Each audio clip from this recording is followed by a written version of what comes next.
Message একটা জিনিসই থাকবে যে ফিল ফ্রি, সবাই যেহেতু এই ফরম্যাটে অনেক টেন্স আসে সামটাইমস, তো আমি চাবো প্রত্যেকটা প্লেয়ার তার জায়গা থেকে যত ফ্রিলি ক্রিকেট খেলতে পারে এবং ক্রিকেটটা এনজয় করতে পারে। ডোন্ট থিঙ্ক অ্যাবাউট রেজাল্ট একটা সময় চলে আসবে, বাট আমরা কতটা প্রসেস মেনটেন করতেছি এই জিনিসটা আমার জন্য খুব ইম্পর্টেন্ট।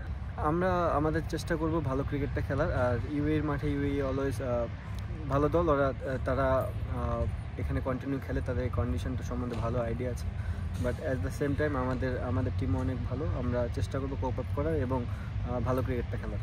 দুটা গেম থেকে অবশ্যই ফার্স্ট টার্গেট হচ্ছে আমরা দুটা গেমই যেন জিততে পারি, এটা first priority. And at the same time আমরা চাবো যেন আমাদের যে সব জায়গাগুলো আগে আমরা নিয়ে কাজ করেছি কিছুদিন যাবত, সেই জায়গাগুলো যেন ফুলফিল করতে পারি। For more updates, subscribe to our YouTube channel and click on the bell icon. Follow us on Facebook and Instagram. Download T-Sports app to enjoy exciting games and highlights. Visit tsports.com.